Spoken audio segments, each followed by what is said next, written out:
Well, good morning, everybody. Good morning.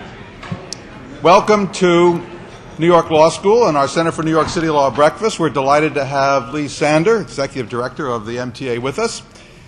These breakfasts, as you know, are co-sponsored by Con Edison, Verizon, the Murray Goodgold Foundation, and the law firm of Greenberg Traurig, and we're indebted to them for the support that allows us to continue these breakfasts and to do so without charge. Transportation, of course, is a critical issue in all aspects of New York City policy, and nothing's more important to New York City than the MTA, not only in the city geographically, but spinning out all over the region. We are a region, not just a city, and the MTA's role is critical. It's from my perspective, it's nice to see a real transportation professional at the head of the MTA, somebody who has been in every important state transportation agency, starting actually it's not a transportation agency, but it's really important, it's OMB, starting there early in his career and then moving on to the Department of Transportation here in the city. And then the Transit Authority, and then the State Department of Transportation, and then coming back to the city as Commissioner of Transportation, and now the Executive Director of the MTA. The issues are enormous for this, for Lee and for the state, not least of which was the news just from yesterday of the court decision on the TWU's right to get checkoff after the strike of a year ago. Those kinds of issues, long after the event, still have importance, and I know he'll speak to that and other issues. We are delighted to welcome Lee Sander to New York Law School.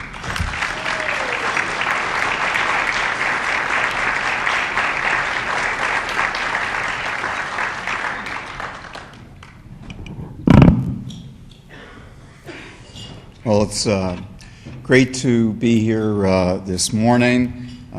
Particularly pleased to be at the part of the breakfast series that Ross has. Ross was one of my most distinguished predecessors as Commissioner of City DOT. And of course, we could have some fun with that because most of our predecessors went to jail. But in addition to that, Ross, beyond his great tenure at City DOT, where he was brought in by Mayor Koch after some of that occurred, and then all the other phenomenal work that Ross has done. So I mean that with great sincerity, and I really hold Ross's counsel in great regard. So there. In terms of the MTA, I guess briefly lay out how I view what I do at the MTA, and then talk about what we're doing, and leave ample time for questions and answers. As Executive Director and CEO of the MTA, in running this rather extraordinary organization of 7 agencies, 68,000 people, $10 billion operating budget, $21 billion capital budget, moving 8 to 9 million people a day, approach that exercise basically with 3 things in mind in terms of my function. First, I believe the function of my position is to do 3 things. I think they're in equal importance. First, to have a vision for the organization, and an agenda that will realize that vision. Second, to put a team in place that can execute on that agenda.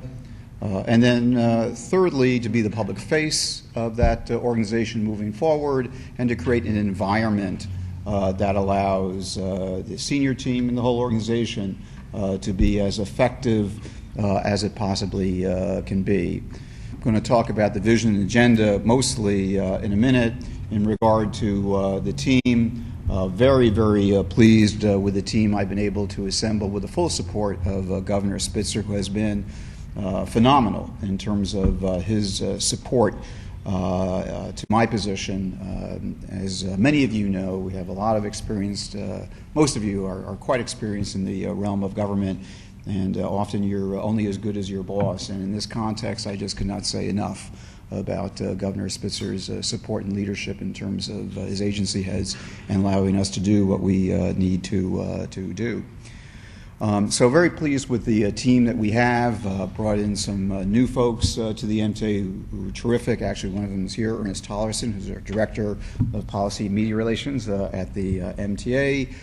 Brought back some folks who had previously been at the MTA, just some phenomenal talent. We needed to get them back to the MTA, so folks like Howard Roberts, who runs New York City Transit, Helena Williams, who runs the Long Island Railroad, Hillary Ring, who had also been at the MTA, Director of Intergovernmental Affairs, brought them back, recruited some new talent like Ernest, Jim Henley, our General Counsel, and then promoted some of the terrific people that we have in the organization, folks like Susan Kupferman, who's my Chief Operating Officer, and retained the services of some phenomenal professionals like Linda Kleinbaum and Bill Wheeler, and I'm probably missing one or two, Myrna Ramon, our terrific Chief of Staff, and Ben Fernandez, our Director of Labor Relations. But just a phenomenal team of people, and if I left anybody out, it's an oversight because we're just really pleased with them. And I would say this team compares to any large public transportation or transportation agency in the United States or the world. And then third, in terms of the public face and creating that environment, spend a lot of time out in the organization trying to reinforce a feeling within the guts of the organization that we are supportive of an organization that takes risks, that treats people with mutual respect, that is present, not absent.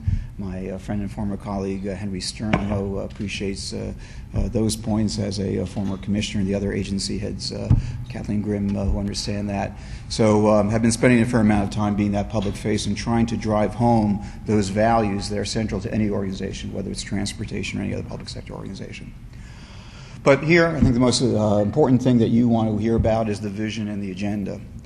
And so the vision for the MTA is to have it be, best in class of the large, older transportation transit systems in the world, to be in a place where, in terms of our competition globally with Shanghai, with London, and whoever else is going to pop up on the radar screen over the next 10 or 20 years, to ensure that our transportation network, our transportation system, is not a hindrance, not an impediment, but value added in terms of retaining our core industries, our best people, our best talent, in our case the finance industry, insurance industries, media, and so forth.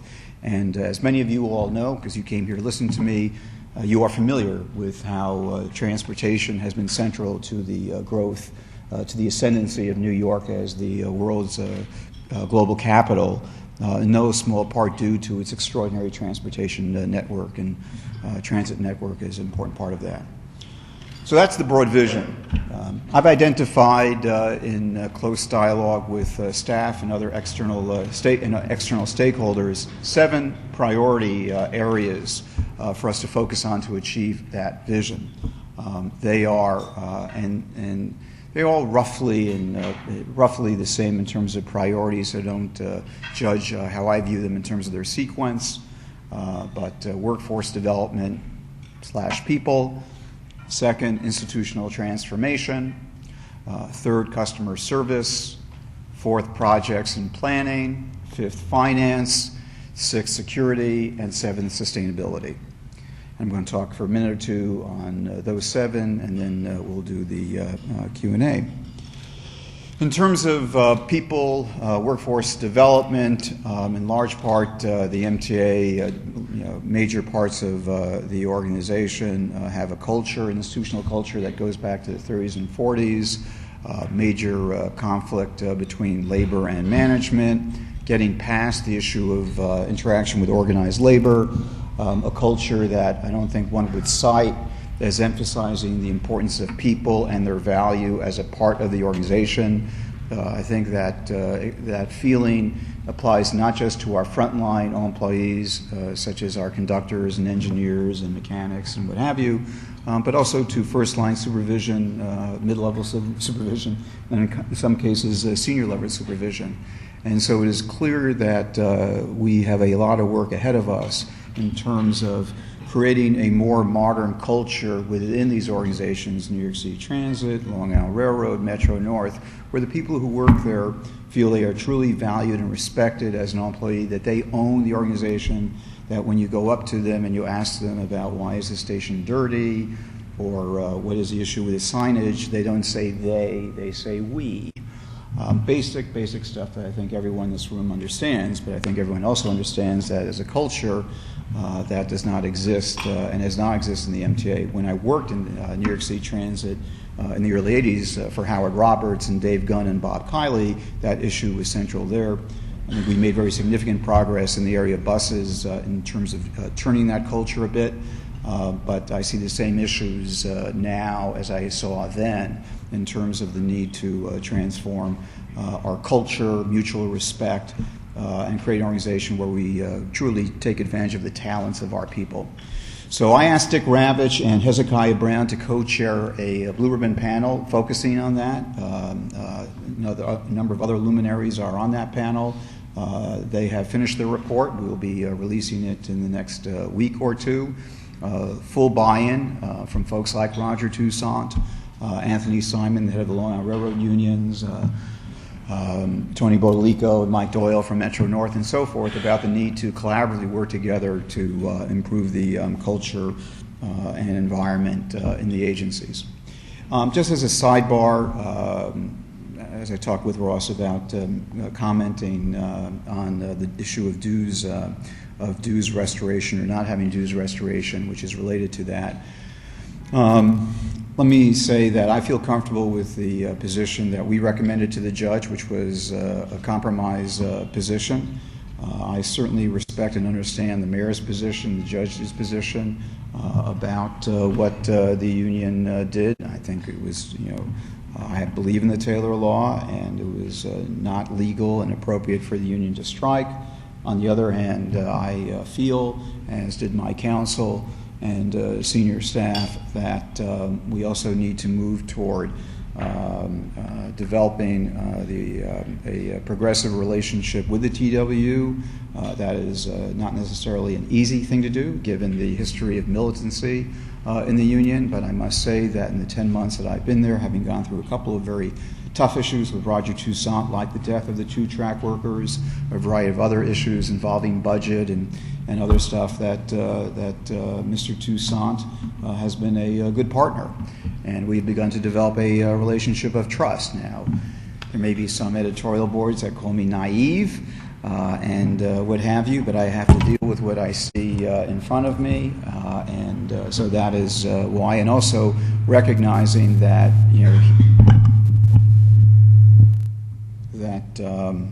there will be negotiations in the future, and there is a history of significant radicalism in the TWU. There are different ways in which you can approach that. I was involved in the early 80s, and when I think it was appropriate then taking a more confrontational approach, because at that time the leadership of the Transport Workers Union, John Law, Sonny Hall, viewed questioned or challenged management's authority to run the MTA. So I know the confrontational stuff, and I think that what we did in the early 80s in asserting management's control was the right thing to do. So I've done confrontational stuff and what have you. But in this context, I'm happy to say that we have not had to go down that route, and I've been very pleased with the level of cooperation I've gotten. If there are any more questions on that, happy to do that when we are done.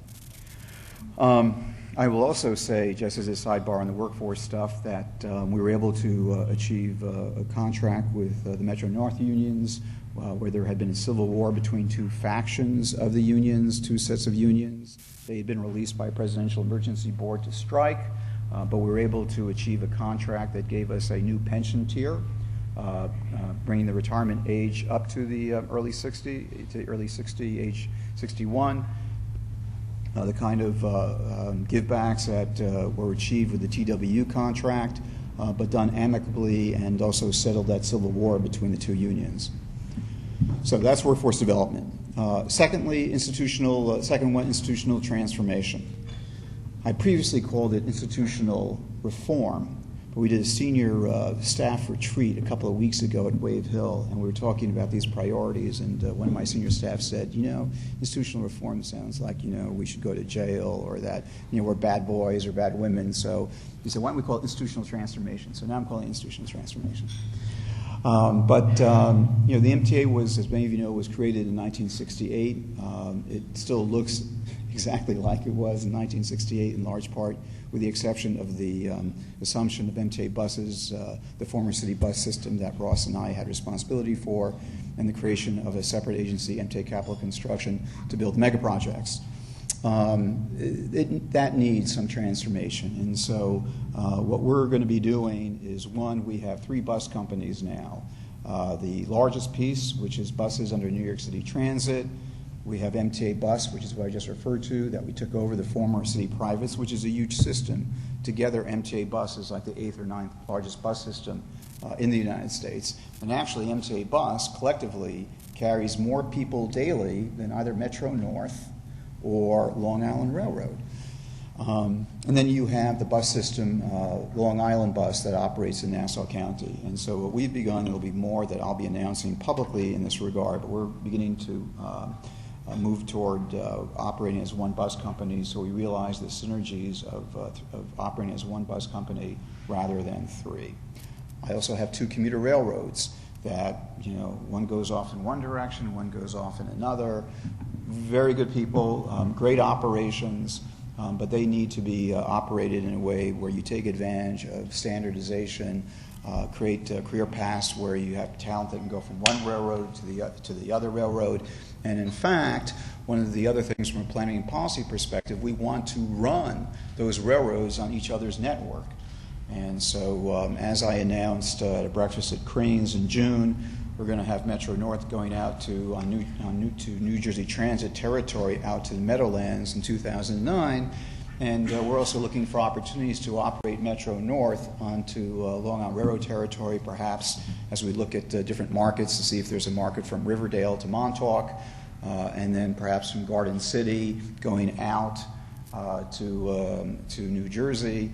And so again, it makes sense for us to operate these 2 railroads in a parallel, standardized manner, and not to have 2 different sets of procurements and so on and so forth. And so that is, I could talk more about the commuter rail side, but that gives you flavor for that. And then I have 7 back offices. Actually, I have 6. MTA Capital Construction pretty much uses New York City Transit's back office support. It is insane in 2007 to have 6 different back offices. I do not need 6 payroll departments, 6 IT departments, procurement departments, and accounts receivable departments. So we'll be having more to say soon about moving toward a more combined, integrated back office function. The bottom line on this one is that the MTA, there is value to be had to operate the MTA in a more integrated fashion. We view the agencies as very important. They should be semi-autonomous. They need to have their own identity, but there is value to be had in terms of integrating them. Again, if there's some interest in that, I can speak in more detail about that during the Q&A. Also, in terms of institutional transformation, the MTA historically has had a reputation of being very insular and not optimizing relationships with the external community, whether with organizations like the Building Congress, with the Regional Planning Association, the League of Conservation Voters, the case of MTA Bridges and Tunnels, the AAA, and so forth. And even more importantly, working more closely with its partners in government, whether it's city DOT, state DOT, Port Authority, NYPD in the area of security, and so forth. So another element of institutional transformation is drive home the value and strengthen, the relationships between the MTA and its external world, because there is a lot of value to be had. And a number of examples that I could cite already where we are creating that value.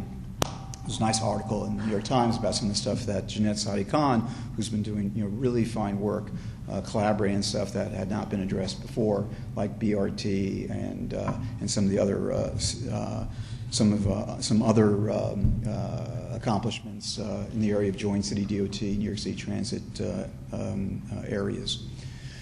Third is customer service.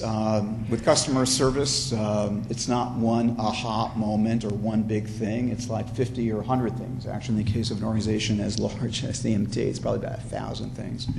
So we have been very aggressive in moving on customer service. We have an integrated MTA task force that has begun to identify and execute various improvements.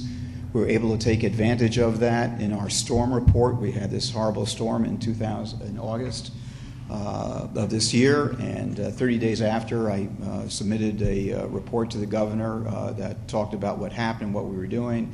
If you've not seen it, I suggest you go to our website and at least just look at the executive summary, because I'm particularly proud of that document. And we're able to capitalize on the 5 or 6 months of work that our MTA customer service group had already begun working on. So things like text messaging, cell phone service, having one phone number for the MTA, whole basket of customer service initiatives were identified there, and there is more to come. And again, you'll be hearing more about that in the next several weeks. So that gives you a sense of customer service. Then fourth, projects and planning. Before citing the extraordinary list of projects that we have the MTA, most of which, perhaps all of which, most or all of you are familiar with in this room, what was missing from my vantage point was an overall broad plan, not dissimilar to the Mayor's 2030 plan or the RPA's plan, in terms of what is the broader strategic approach for the MTA to achieve its mission of moving a region, a city now, to grow to 9.5 million people over the next 25, 30 years. The region that's supposed to grow from, 21 million to 24 million roughly. East Side Access, as I think we all know, was kind of driven by Senator D'Amato. The number 7 was driven by Mayor Bloomberg and Dan Doctoroff. Second Avenue was driven by Bob Yarrow, our ESTA coalition that I was involved with, and Shelley Silver. These projects did not come from within the organization or collaboratively with the MTA. They were imposed from outside. And it's obviously critical that the MTA, working with its external stakeholders like RPA, like the General Contractors Association, Building Congress, have a broad, coordinated vision, and with its other governmental stakeholders like City DOT, the Port Authority, have a clear vision of what it's trying to do, define it on a sub-regional basis, like by borough or county, that these big projects roll up into, and then when you go beyond the big projects, there's the different opportunities like bus rapid transit and what have you, that exist. So this fourth priority of projects and planning, we're going to be undertaking an exercise to have a more coordinated view, a more coordinated vision. It is an extraordinary list of projects that we have, whether it's Second Avenue, East Side Access, the number 7, Hudson Yards, which, as many of you know, we are in the process of reviewing the bids for. Atlantic Yards. It's an extraordinary list of projects. But we're very excited about it. We think that they're central to the future of the region, and clearly that is a very important priority of the 7. Then finance, very topical subject. I note the TV cameras we have here. You didn't think I'd say something about fares and tolls, did you, Bobby? What was that? Right. And so in regard to finance, what the Spitzer administration inherited, what I inherited, was an MTA that has $6 billion of deficits. Basically, for the last 12 years, Albany basically zeroed out its support for the MTA, particularly the capital program, to wit, our debt service, which was about 0 or close to 0, very small, going back 12 years ago, has grown to roughly 20% of our budget, an extraordinary number. And now is when it's kicking in. We have these surpluses from the city's boom in real estate, and that's masked this debt service. But now the debt service is kicking in roughly in increments of $400 million a year. In addition to that, and this is a very happy development, we find ourselves having a system that is reasonably well equipped to move 8 million people and 20 million people in the region, but not that 9.5 million and that 25 million. And so if we are going to compete and grow and handle this population, we need to do things like advance on the Second Avenue subway, build the third track project in Nassau County, which is crucial to the future of Nassau and Suffolk. We need to prepare ourselves potentially to bring Metro North with the implementation of the East Side Access Project, bringing up Long Island Railroad to Grand Central and creating the capacity to bring Metro North to backfill some of that capacity in Penn Station, Moynihan Station. And that is a whole level of investment that hasn't been budgeted for. We have a signals and communications system, as many of you know, goes back to the 1930s. We will not have the $17 billion to do another Second Avenue subway, and so we need to improve our signals and communication system. So instead of running 24 trains an hour on the Broadway line or the Hillside Avenue, Queens Boulevard, Hillside Avenue line, we need to invest in CBTC, the advanced computer-based control systems, so we can have that kind of capacity. If not, we're not going to be able to accommodate those people. In addition to that, the cost of construction for our normal replacement state of good repair program is going up at the rate of 8% a year. We have a blue ribbon panel. I have 3 blue ribbon panels. One I mentioned on workforce development. Second one is on construction. Third one, Ernest is leading on sustainability. That one on construction that Denise Richardson and Chris Ward have been involved with other luminaries from the construction industry, predict that the boom is going to continue in construction going out to 2010. So it's not like it's just going to be this year. And so we also need funds to ensure that we don't fall behind, most importantly, normal replacement and state of repair. So in addition to dealing with the $6 billion of deficits due to the fact that Albany kind of zeroed out its assistance to the MTA and the need to make these investments so we can grow the future, I believe strongly that we need to have a balanced financial approach to this. I have asked for billions of dollars from Albany. I won't go into detail and break it out for you because then your eyes really will begin to glaze over, and Ross will be giving me the hook sign shortly for the Q&A. But we've asked for billions of dollars from the MTA explicitly in July in the financial plan that the media covered. In addition to that, I've been very explicit about my support for congestion pricing as the revenue source to deal with those capital needs that I was just talking about.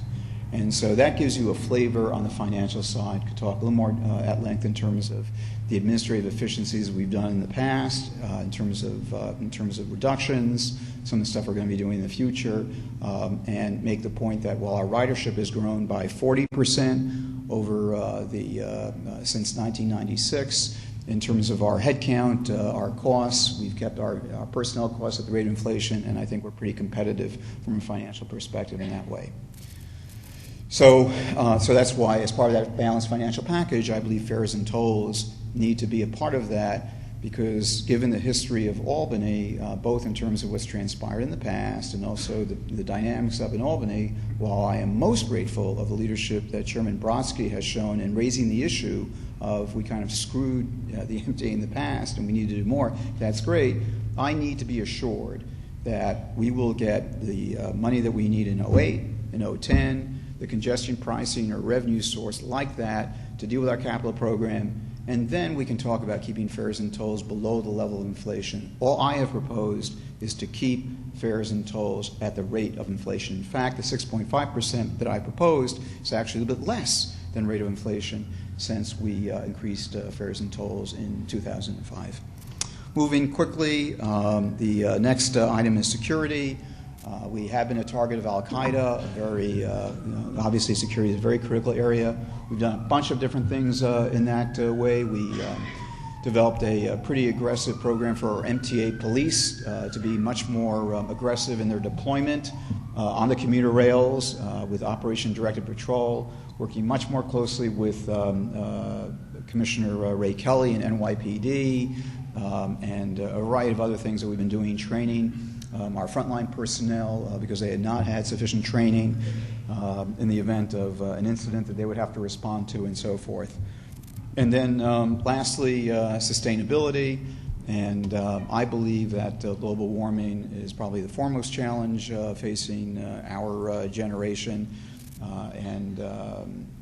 To that end, one of the reasons why I recruited Ernest Tollerson was his strong interest in this area.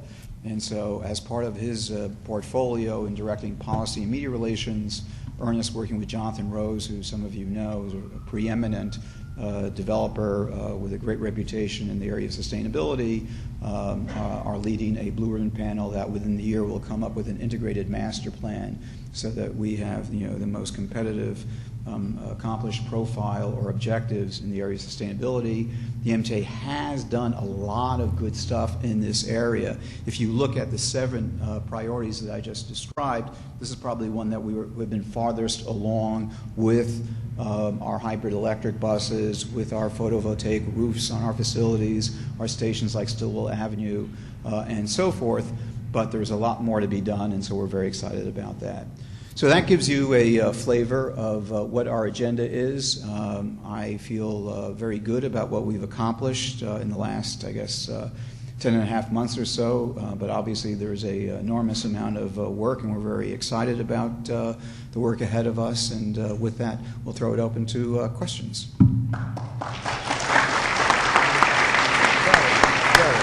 Very strong.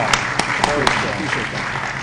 Well, that was a very strong sense of vision, and I'm delighted you took the time to spell it out for us. We do have open microphones and questions. I ask you, if you do have a question or comment, to go to the microphone. This is not a public hearing on the fair, so I would ask that, and I'm sure there are many people who would like to speak, so I do ask that comments be kept short and that it end with a question or at least a request to comment.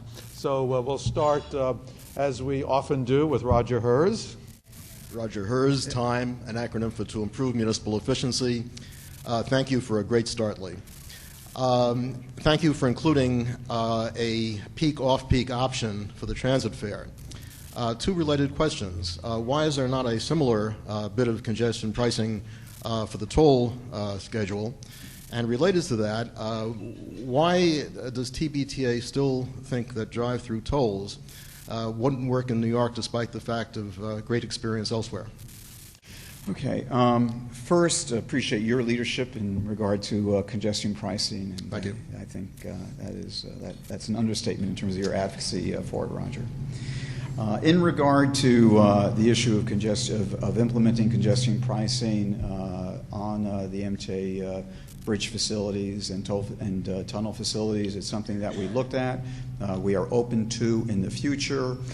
We made the decision that with the mayor's congestion pricing proposal out there, that when you looked at it at a technical level, it was probably a little too complex to execute at a variety of different levels. So it's something that we are open to in the future. It's something that we did give serious thought about, but in this context, from a broader policy perspective, thought that the conversation about congestion pricing should lead that dialogue. And we had discussion with a number of stakeholders in that, Kate Slevin from Tri-State and others, and I'm not sure that they completely agreed with that conclusion, but we also, consistent with what I said before in terms of dealing with external stakeholders, we had some dialogue with some external stakeholders who have been interested in that. And happy to include you in that dialogue too. In regard to the gates at our toll facilities, that is another item that is under serious review. The concern, as you may or may not know, is that in the city, the staff of the MTA Bridges and Tunnels are concerned that it would cost us, at least in the various approaches that they've looked at elsewhere in the country, in the range of $20 to $30 million. And the concern there is that it would affect our subsidy from those facilities to transit and so forth. Having said that, there are new collection, techniques like video tolling that have begun to be implemented, and that is something that we are taking a close look at. And that's all I'm going to say right now. Thank you. Go on this side, Henry. Yeah, I just want to say what a pleasure it is to have you as the executive director of the MTA. Those of us who've been used to baying at the MTA for many years are happy that someone we respect has the job. And you mentioned a lot of people and you thanked them. You were gracious enough to include me. But let me add one name. The person who brought you into the field as Commissioner of Transportation, Rudy Giuliani. That's why he's there. And duly noted, and would underscore that too. Right. Okay. Well, we will have to remember who brought us to the party. That's one of the things I also tried to learn from you, Henry. So I got it right with Elliot, but yes. I missed it. Right. Okay. Now, I think a couple of questions. One thing you left out, really, and I see this, you're an honest, decent, hardworking public official, and you didn't give much attention to honesty, integrity, all the people who want to steal from you. They robbed the MTA to have hundreds of millions in the 2 Broadway scandal and in procurement. So they're money thieves. They're also thieves of time. All the bus drivers who don't start their routes on time but keep schmoozing with their companions and go out at their own convenience. So I would suggest that you add to your 7 priorities assuring the honesty and efficiency of the workers and the executives and the contractors and so on. You said you spend $10 billion a year. Well, anyone who's spending $10 billion a year, people will try to take it from you. Let me just briefly on that one respond, Henry, and say that when I talk about finance and efficiency, I could speak longer on all of those items. I feel I'm very committed to those issues. I'm particularly pleased with the MTA Inspector General, who we have, Barry Kluger, who was a preeminent law enforcement official. He was legendary in his position as number 2 to District Attorney Robert Johnson in the Bronx. Barry was specifically recruited, and I was supportive of that. He technically reports to the governor, but we have a very strong collaborative relationship. And the reason we hired Barry was to precisely do what you're describing. I meet with Barry monthly. There's the hard stuff in terms of criminal investigations and that kind of stuff. And then there's the softer, if you will, efficiency stuff. And I think Barry would say to you that there is no one more supportive than I of his efforts, and I think you will see very strong leadership, and begin to see strong leadership from Barry in that regard. I'm sure he's doing a good job. I just asked you to redouble your efforts in this area. Last question: do you think it would pay for you to sell your leasehold interest in 2 Broadway and put your headquarters out in the middle of nowhere at 34th Street and 11th Avenue? Good. Let me just respond. Look, I particularly appreciate inheriting the legacy of the perceived legacy of 2 Broadway and 2 sets of books. I mean, that's something like Ernest and I, are going to be carrying on our back for how many years. There was criminal investigation at 2 Broadway, and appropriately so. It was a disgrace. I think it was less emblematic of the institution as a whole in terms of criminality than the specific individuals involved. I don't think that there is, widespread criminal activity in the MTA. I think it was specifically related to those individuals. It was horrible, and we are taking every effort we can to deal with that. But I also think it's time to acknowledge that and move past. Move on. Right. Got it. Alan Flax. Henry Stern is quite right in some of his criticisms, but I think we should afford the speaker some time to open up the sarcophagus of the MTA. He referred earlier to the last 12 years, which of course is concomitant with the Republican George Pataki administration. So let's see what he could do to let some sunlight in. The question I wish to put refers to your number 2 item of institutional transformation, and when you said referred to the 6 back offices and consolidations, which does make sense. What will you do with those employees who become redundant? Are they to be let go, or would you put them out as track cleaners, sweepers, and so forth? Those $45,000 to $165,000 a year people. We'll have more to say about that as we proceed, but consistent with item 1, which is workforce development, we will be mindful of the principles and values I articulated on that and advancing on item 2. I await to see your response. Thank you. Just 2 things. 1, you only need 4 subsidiaries. If you combine the Long Island and Metro Railroads, you got MTA Commuter Railroad. Okay, you have the NYCTA. You don't need MTA bus. That's part of the TA. Long Island bus should be renamed LITA, Long Island Transit Authority, and BTA should be known as Bridge and Tunnel Authority. That's all you need to memorize. And the other suggestion is, as I said before, you have a track bed that stretches between the Brooklyn Aquarium and Coney Island. It's been idle since 1954. It's part of the Brighton Beach line. You need to reopen that line and redesignate it for local trains. You have unused platforms or tracks at Smith Street, aka Hoyt Street. They've been idle for years. They were used by local trains. You want to improve the NYCTA quality, you need to reopen those track beds and platforms, because this is getting ridiculous. All this configurements, all these delays. Okay, and also the BMT Brighton Beach line, you need to rebuild the downtown track above Eastern Parkway, aka Brooklyn Botanic Garden. You know, and use both tracks between the 2 points. I'm referring to Fulton Street and Empire Boulevard, Fulton Street, aka Franklin, and Empire Boulevard, aka Prospect Park. If both tracks are used, then you have local express service between Empire Boulevard and Surf Avenue, aka Coney Island. Not cutting the express trains, terminating express trains, instead of terminating express trains at Brighton Beach and sending their local trains to Coney Island, which has been done for decades. There's no excuse for that. There really isn't.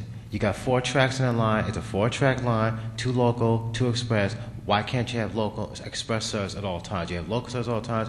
You have express service weekdays on. It's been that way for decades, at least in the last 40 years alone. There's no excuse for that, Elliot. Okay, So 2 questions. First, I think what I said about institutional transformation speaks to the issues that you raised in regard to bringing the 2 commuter railroads closer together and moving in an integrated way with our bus operations. In regard to commuter rail, I don't think it makes sense now to integrate both railroads, but I think they need to be moved in a direction where they are more aligned, more standardized. So I made that suggestion because they're both under the MTA. I'm fully cognizant of it, and again, when I commented about moving the MTA in a more integrated manner, where you identify and take advantage of some of that value that is there, is not inconsistent with the point that you were just raised. Then, in regard to the track that is underutilized, can't respond in all the detail, and not that I think people or you would expect me to.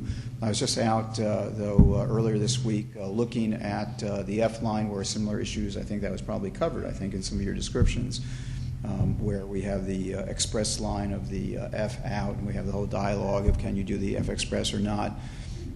Suffice it to say that we have, an infrastructure that either goes back to 1904 or 1930. There is a huge amount of work that needs to go on. What I'm trying to do is, push the organization, whether it's capital program management in New York City Transit, operations planning, different pieces, to move as aggressively as we can to open the pieces up that we have. Jeff Siegel, I'd just like to thank you for your talk and for your strong and visionary leadership. Thank you. I do have one question about the 7-line extension that you talked about briefly. It was reported in the press that the MTA had considered or had entered into a contract to build the tunnel for the 7 extension down to 34th Street without putting in some type of a shell for a station at 41st and 11th Avenue. And if this report is true, I would just like to ask you, given the enormous public expenditure of funds of multi-billion dollars in tunneling under Manhattan all the way down to 34th Street, and given the importance of transit to developing the far west side of Manhattan, why isn't the MTA requiring that there at least be a shell at 41st and 11th, if not a full build-out of a station? We have till, good question, we have till, well, it was 9 months, but that was a month ago. So we've got 8 months where we'll have to make the decision about what we do for the station at 10th Avenue, and I agree that that will be a very important discussion. The reason that I have not immediately committed to sharing the expense with that for the city, whatever agreement we do or do not come up with the city, or commit to covering cost overruns on the 7, although Dan Doctoroff and I think, have had some very productive conversations so far that I think create a potential framework about how to deal with that, is because we're broke. And we have $6 billion of deficits on the operating side. We have these huge capital needs that there's no funding stream. And so with this level of funding that we have, and we have, we have the whole conversation about fares and tolls, and that revenue stream is at risk. Of course, obviously, the legislature, Chairman Brodsky and others are saying they will backfill those funds, but I don't think that, given the condition.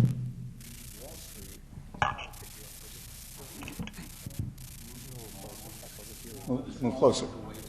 Okay. And with the condition, the circumstances of Wall Street clearly at risk, maybe not this month, but downstream, I just can't allow the MTA to get overextended. Would I love to have a station at 10th Avenue? Yes. Do I understand its importance? Yes. But when you're in the financial circumstances where we are in, with no clear identifiable revenue streams for our capital program in terms of the expanded list of projects and needs I said, one has to be a little circumspect. But we have about 8 months to go till we have to have that conversation. Let's see what happens up in Albany and with City Hall in terms of overall financial support for our financial plan, for our capital program, and if the resources are there, I'd be delighted to do the 10th Avenue station. I guess I would just encourage you and Mr. Doctoroff and the city and the state to consider that, even with the dire straits that the MTA finds itself in financially right now, that we not be, penny wise and pound foolish, because the cost of building a station years from now, after the tunnel is built, will be prohibitively more expensive in the future. I understand that, but the choices that I have now in front of me, are whether I would have to delay the acquisition of rolling stock that's approaching 35 years of age. You generally want to replace your buses after 13 years. You start extending that out to 15 years, they start breaking down, and we'll start going quickly backwards to the level of service that we had in the 70s and 80s. So easier said than done, but I appreciate the sentiment, and if we can get there, we will. Let me just jump on there. What can you say about the funding of the 2nd Avenue subway? The funding for the 2nd Avenue subway, at least the first segment of the 2nd Avenue subway, assuming we get $400 million from Albany in the transit accounts that in the past had been rated by Albany, but as long as those come through, and in 2010, which is when the deficit really is unmasked, and we get our $600 million there, and if the cost of construction doesn't inflate wildly, then the first segment of 2nd Avenue will be there. It is going past that and beyond that for all these other system expansion needs, like third track, like new segments of 2nd Avenue, et cetera, where there is no identified funding for. Again, let me just say, my first priority is normal replacement, stay, good repair. And if it ever comes to a choice between The expansion projects are normal replacement, stay good repair. We cannot go back. And you, as a former board member, which I forgot to acknowledge. Those of us who lived through the 60s and 70s want you to swear that you remember the state of good repair. See, I beat you to it. I beat you to it. Let it be known that I got there before he got there. But no, normal replacement, stay good repair. If we ever had to make a choice about slowing down the projects and normal replacement, stay good repair, that's what we're doing. I'm Bernie K. And you got that, Roger, right? Okay. Roger's nodding. Okay, sorry. I'm Bernie Kabak. I would urge the MTA to apply more intelligence and imagination to the question of how the facilities interface with the users.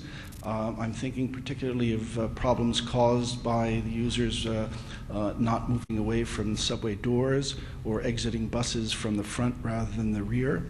Some of these behaviors are actually caused by poor design. I'll give you an example with regard to buses.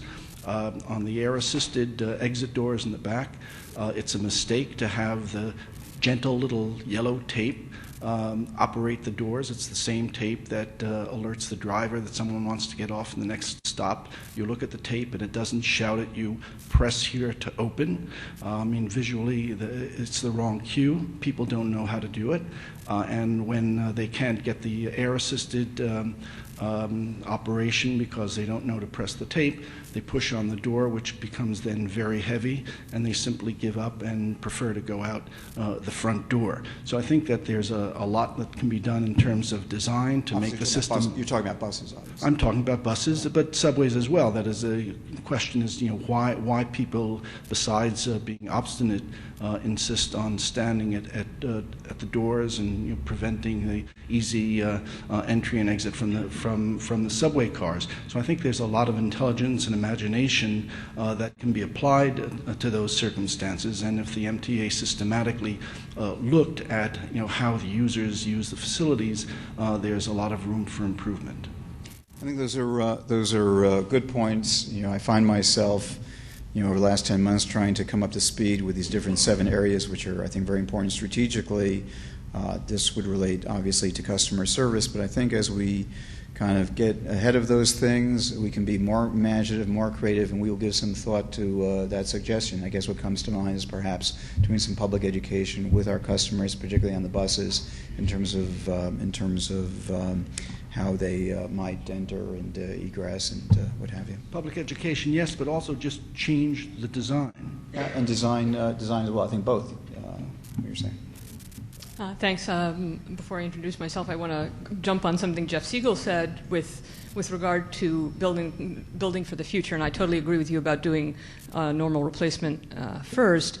But a similar criticism could be made of the Second Avenue subway, which is being designed as a 2-track system, thereby not playing on the great strength of the New York City subway design system and not allowing for true growth over the decades.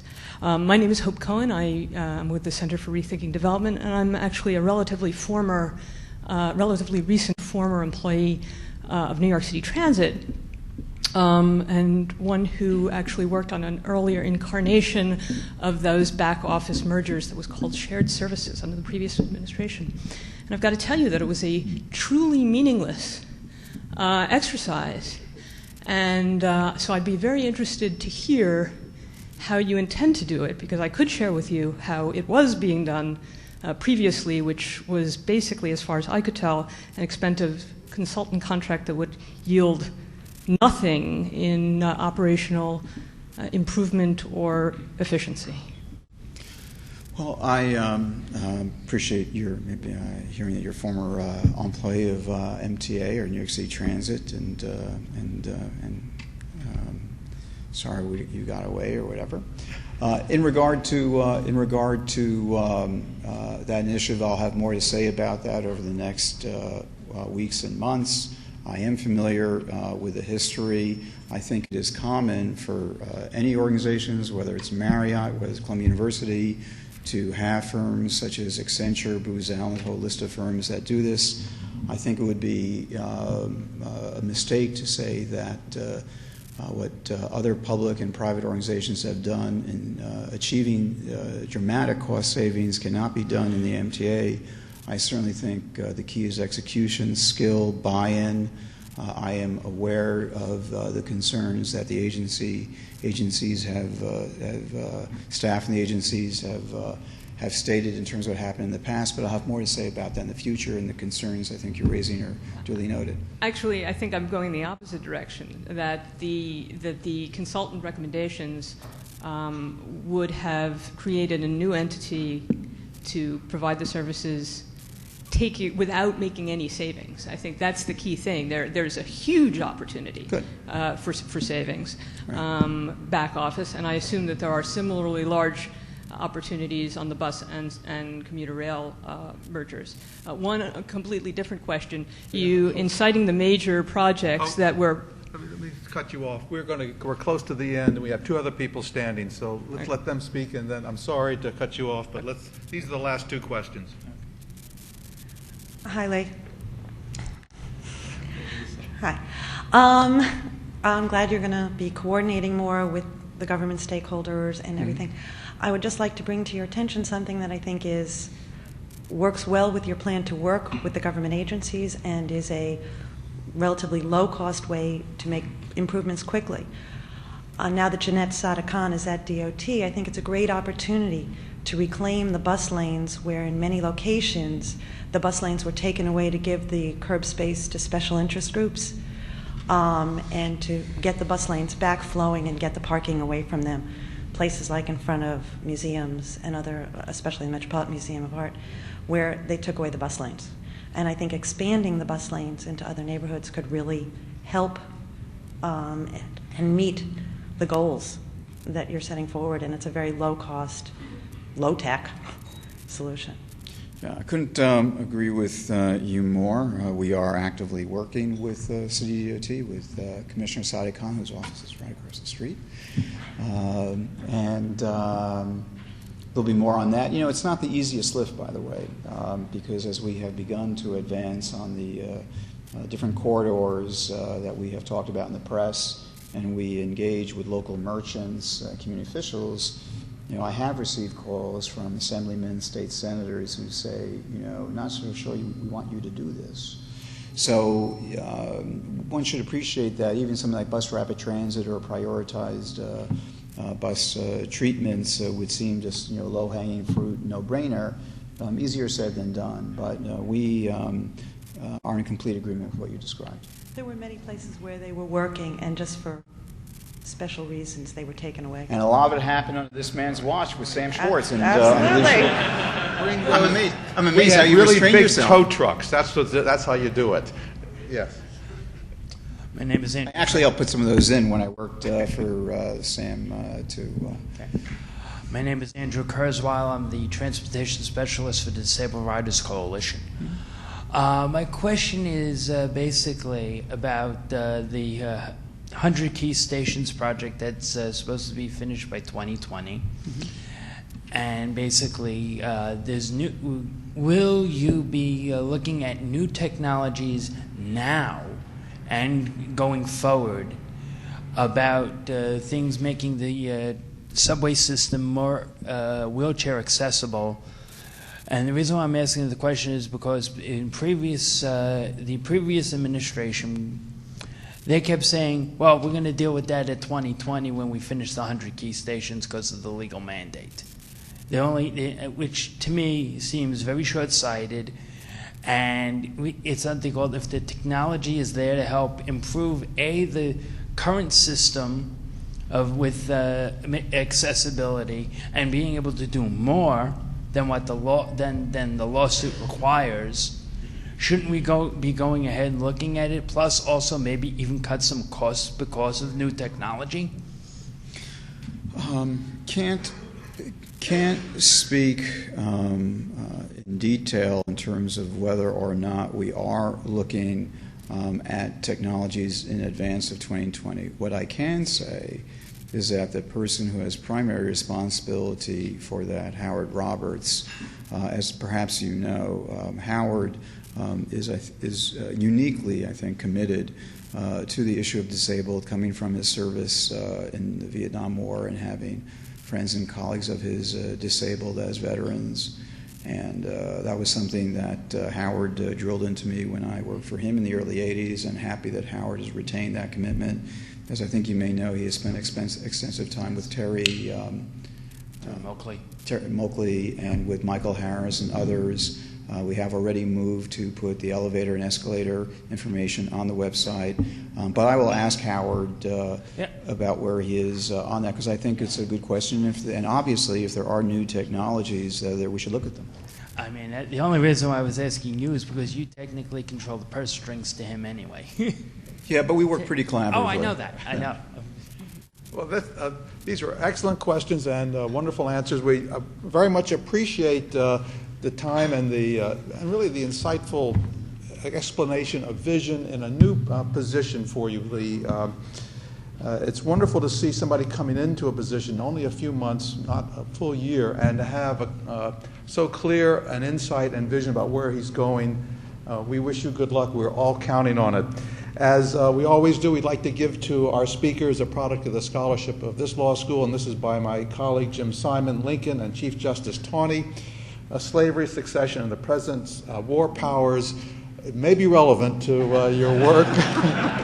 But we thank you so much for a stimulating morning. Thank you. Put me on some of those things.